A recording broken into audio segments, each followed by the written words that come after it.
Oke, halo, halo semuanya. Oke, let's start. Oke, perkenalkan nama saya Andre Matondang dan sesuai request, saya ingin share tentang peran nutrisi yang menurut saya ini sangat-sangat krusial sekali, ya. Dan banyak orang ternyata mengabaikan peran nutrisi ini untuk kesehatan mereka. Karena saya yakin kondisi kita saat ini, kesehatan kita atau kondisi sakit kita ini karena apa yang kita lakukan 5 tahun yang lalu. Lifestyle kita, lifestyle makan, lifestyle ya yang lain juga ya, tidak olahraga atau olahraga. Jadi apa yang kita bisa lakukan saat ini akan menciptakan kondisi kesehatan tubuh kita 5 tahun yang akan datang. Dan semuanya dimulai dari nutrisi, tidak ada yang lain. Ya, bukan obat-obatan pastinya, tapi nutrisi. Ya, so seperti teman-teman bisa lihat di sini ya, ini makanan yang sedap banget dimakannya. Terus terang ini bukan makanan saya, maunya sih begini. Ya, ada daging merah, salmon, ayam, ini sumber protein dan lemak, ada karbohidrat di sini dari biji-bijian, gandum, buah-buahan, ya, dan ada sayur, buah berry ini mineral bagus, vitamins bagus, ya, ada kunyit, ya. So ini mah idaman semua orang. Saya sih mau kalau makan kayak gini selama ada yang buat. So ya, yeah, anyways, makanan kita menentukan kondisi kesehatan tubuh kita esok, tahun depan, 5 tahun dari sekarang. Ya, karena kondisi kita saat ini sudah ditentukan dengan apa yang kita asup 5 tahun yang lalu. Ya, kalau kita orang yang tetap sehat, kita harus maintain dengan pola makan yang sehat. Kalau kondisi teman-teman saat ini dalam keadaan sakit, maka teman-teman perlu fokus kepada nutrisinya lebih lagi. Ya, karena orang sakit itu memerlukan kebutuhan nutrisinya itu lebih banyak dari orang sehat. Ya, saya bisa bilang 3 kali lipat. Anyways, uh, no one size fits all diet. Gak ada satu diet yang bisa disamaratakan ke semua orang lah. Ya, apa yang saya makan berbeda dengan teman-teman, begitu juga yang teman-teman makan gak cocok mungkin buat saya. Jadi kita harus makan sesuai dengan bagaimana kita memfungsikan tubuh kita kesehariannya. Nah, di sini ada sebelah kiri ini atlet. Ini badannya atletis banget, seksi. Ya, ini cewek ya. Saya yakin pola makannya dia tidak sama dengan orang yang sebelah kanan ini. Ini orang kantoran yang kerjanya cuma duduk terus di depan laptop. Ya, very very sedentary lah. Jadi orang yang duduk lebih lama 4 jam setiap harinya, resiko dia terkena stroke itu dan terkena heart attack, serangan jantung meningkat. Ya. Nah, teman-teman harus tahu, teman-teman itu yang mana. Ya. Ada yang mix, yes bisa. Jadi makanya supaya bisa menentukan makanan apa yang tepat. Kalau teman-teman merasa dirinya teman-teman atletis, lifestyle-nya, hidupnya seperti atlet, maka mungkin teman-teman asupan karbohidratnya bisa banyak. Ya, protein dan lemak disesuaikan dengan kebutuhan. Tapi kalau sebelah kanan, nggak ngapa-ngapain duduk terus, mungkin asupan karbohidratnya harus di setel, dikurangin. Ya. Karena karbohidrat itu salah satu sumber energi juga. Ya. Dan protein dan fats-nya mungkin ditingkatkan. Ya. So ini dia. Ya, jadi teman-teman harus tahu ya, jangan ikut-ikutan diet si A begini, teman-teman ikutan oh si A sehat makannya begini kita ikut-ikutan, ya nggak bisa. Kalau teman-teman orangnya yang lifestyle-nya very very stressful, yang kerjaannya stres, pola makannya juga berbeda. Ya, saya biasanya rekomendasi ke teman-teman saya pada klien fitness saya untuk uh, bagaimana bisa memanipulasi nutrisinya ya sesuai dengan keadaannya. Karena makanan kita ini harusnya untuk menyehatkan atau menutrisi sel tubuh. Tapi seberapa banyak sih kita yang peduli sel tubuh kita? Ya, sel tubuh kita ini unit yang paling kecil di dalam tubuh kita. tapi dia sangat krusial sekali. Ya, ada triliunan sel. Kalau sel ini tidak dinutrisi, maka ya dia akan kelaparan. Sel ini kalau kelaparan tidak bisa berfungsi seperti seharusnya dan bisa efek ke jaringan tisu dan efek ke organ tubuh, ya, mata, rambut, kulit, jantung, liver, ya, dan akhirnya ke sistem, organ sistem, ya, sistem pencernaan, ya kayak gitu. Dan organisme ini kita, ya, kalau teman-teman lihat saya dari luar, inilah saya. Tapi yang lebih penting dari yang kelihatan di luar adalah sel tubuh kita yang nggak kelihatan sekalipun. Dan inilah makanya kalau kita makan, jangan cuma makan untuk kenyang. Rata-rata orang kebanyakan makan untuk kenyang.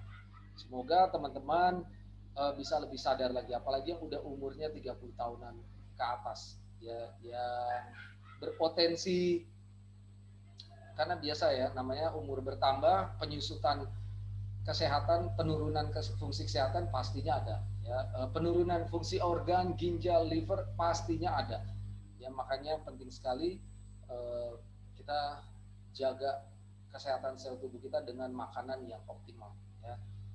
Nah, teman-teman bisa lihat sini, ini organ-organ tubuh kita, ada paru-paru, ada jantung, mata, apa nih, ginjal, otak, pankreas, liver, pencernaan, usus, lambung. Ya, kalau sel tubuh kita yang error ada di otak, maka teman-teman bisa bermasalah dengan daya ingat, ya, amnesia, Alzheimer, Parkinson, bahkan stroke sekalipun. Ya, kalau kenanya di pankreas, maka bisa kena namanya diabetes. Ya, pankreas ini kan tugasnya memproduksi hormon insulin, di mana insulin itu tugasnya bawa gula yang ada di darah masuk ke dalam sel tubuh supaya dikonversi jadi energi, ya. Kalau kenanya di ginjal bisa gagal ginjal, di jantung bisa kena yang berhubungan dengan masalah jantung, ya. So ini penting sekali untuk kita perhatikan, ya. Mulai sekarang semoga lewat video ini kalau makan, ya, teman-teman bisa bayangin lah, ya, mulai sedikit aware, care. Ini apa nih? Wah, ini mengandung molybdenum. Wah, ini mengandung vitamin C. Ini jadi sedikit sadar, sedikit aware. Jadi penting sekali, ya, karena ingat, ya, kalau sel tubuhnya sehat, maka yang lain ngikutin sehat, ya. Apalagi teman-teman yang sakit, kebutuhan nutrisinya itu minimal kayak tadi saya bilang 3 kali lipat. Kenapa 3 kali lipat? Satu, ya, untuk makan, orang sehat juga makan, ya, nutrisi. Yang kedua, untuk proses penyembuhan, penunjang proses penyembuhan. Ketiga, maintenance, health maintenance, 3 kali. Ya, kalau mungkin kayak saya atau teman-teman yang sehat, yang makan hanya untuk health maintenance, tapi orang sakit berbeda. Makanya orang sakit nggak bisa hanya dengan obat-obatan toh, ya. Orang sakit itu orang yang malnutrisi, guys. Kenapa? Rata-rata orang sakit nggak ada nafsu makan, sehingga ini membuat dia kekurangan gizi. Kalau tidak ada solusinya, maka dia akan tambah parah, ya. Orang sakit kalau dikasih obat aja, ingat, obat bukan nutrisi, ya. Obat itu ibaratnya kalau ban bocor, ya, kita tambal sebentar, tapi bocornya itu tidak diselesaikan. Nah, sama dengan kalau kita sakit dikasih obat tok, ya. Obat itu kan punya efek samping ke ginjal, ke liver, dan lain-lain, ya. Dan dia bisa merusak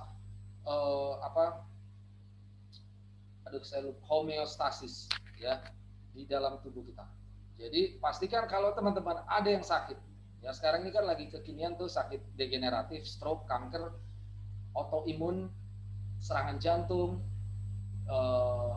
ya, penyakit yang disebabkan karena gaya hidup, dan obatnya harus gaya hidup juga, karena memang sampai sekarang nggak ada obatnya, ya.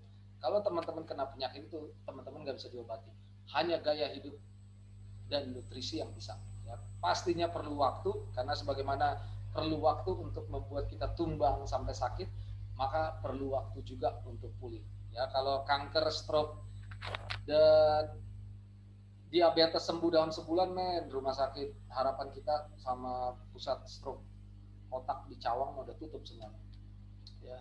sayangi organ-organ tubuh kita ya. So kembali lagi ke makanan, teman-teman perlu sekali untuk kita makan sesehat mungkin. Jujur saya tidak makan seperti ini ya. Saya usahakan makan sesehat mungkin, makan buah, tapi saya yakin itu juga kurang.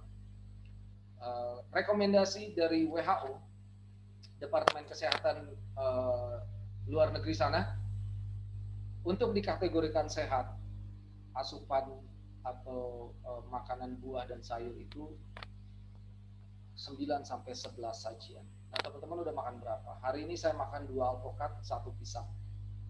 So, kalau 9, 6 lagi kotak saya yang saya bisa makan, which is very very hard ya.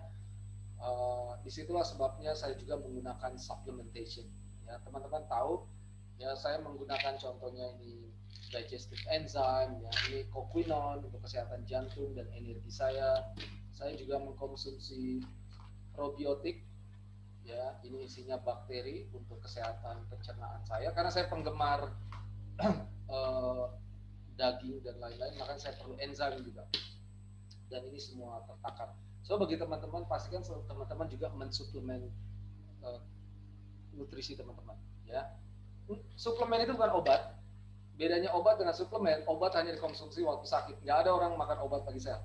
Suplemen bisa dikonsumsi lagi sakit, sehat, atau ya pasca pemulihan bisa. Justru kalau memang sakit, ya bisa konsultasikan ke dokter untuk pakai nutrisi penunjang ya, yang akan menunjang terapi obat. Ya, karena saya yakin nutrisi tetap number one. Ya, tanpa nutrisi obat hanya akan mematikan bahkan ya. So kalau teman-teman udah umur 30-an ke atas, ada basic supplements yang saya bisa rekomendasi ke teman-teman ya. Nomor 1 pastinya ini dia, Cell Essentials, kombinasi vitamins and mineral. Kalau sehat ini lebih dari cukup. Tapi saya selalu gunakan 5 jenis ini ya. Ada tambahannya lagi sih, tapi ini yang paling basic. Proflavanol C, ini vitamin C dari biji anggur juga dia terbuat. Jadi bagus untuk kesehatan jantung dan daya tahan tubuh. Biomega untuk kesehatan saraf dan otak. Ya. Coquinone kesehatan jantung, dan magna kaldi atau magnesium calcium vitamin D untuk kesehatan tulang dan otot ya.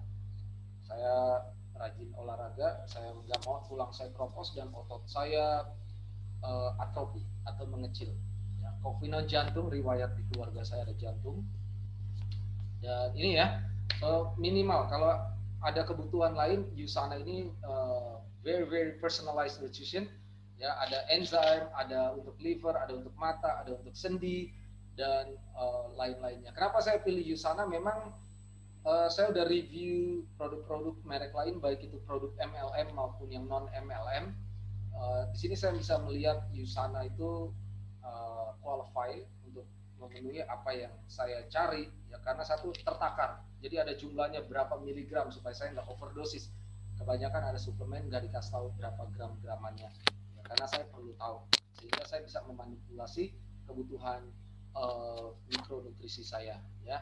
Saya tahu siapa yang buat, saya tahu buatnya di mana dan bahannya apa aja ya. Dan USANA klaim dia adalah cellular nutrition untuk kesehatan nutrisi kesehatan sel tubuh ya. Ingat, kita makan untuk kasih makan sel, untuk sehatin sel tubuh kita. Nomor 1 yang kita bisa lakukan untuk membuat sel tubuh kita sehat hanya tidak lain tidak bukan hanya makanan, bukan olahraga ya. Olahraga justru ingat, kalau prioritasnya salah, exercise does more harm than good. Okay? So teman-teman, karena tubuh kita ini kan isinya sel-sel ya. Bagaimana sel-sel tubuh kita ini berinteraksi kalau nutrisinya bagus? Saya mau ajak teman-teman untuk nonton video ini untuk sedikit bisa appreciate sel yang Tuhan ciptakan. Ya, teman-teman bisa lihat sini. Ya, ini dengan aktivitas mereka, semuanya ini bisa dilakukan kalau kita sehat. Ini sel tubuh kita. Ya, simulasinya, kita bersosialisasi dengan teman. Semuanya bisa kita nikmati kalau kita sehat. So amazing.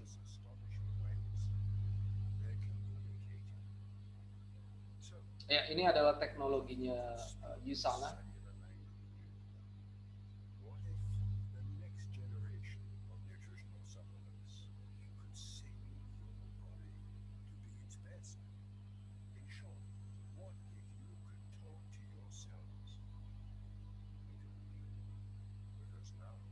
Wow.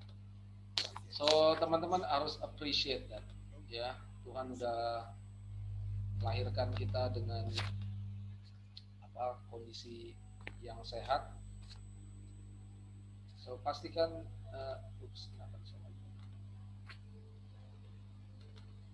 teman-teman pelihara. Kok saya nggak bisa keluar? Okay. Anyways,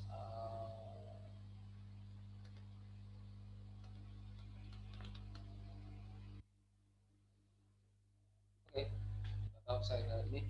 Anyways, itu aja yang saya bisa share ke teman-teman lewat presentasi singkat kali ini. Semoga jelas. Silakan share video ini ke kenalan-kenalan. Pentingnya peran nutrisi ya untuk menjaga kesehatan sel. Ingat, kalau selnya sehat, jaringan tubuh kita akan terdampak jadi sehat juga, dan organ tubuh kita, otak, ginjal, kulit ya akan terdampak jadi sehat juga, dan sistem organ-organ yang bekerja bersama secara sinergi bekerja dengan baik sehingga kita bisa lihat kita sehat dan bisa melakukan aktivitas apapun. Ya, kalau teman-teman di sini ada yang sakit, teman-teman punya kebutuhan khusus untuk nutrisi. Ya, yang jelas lebih banyak dari orang sehat. Ya, so stay healthy guys and stay wealthy. And sekali lagi saya dengan Andre Matondang. Saya akan selesaikan video ini. Okay, God bless everyone.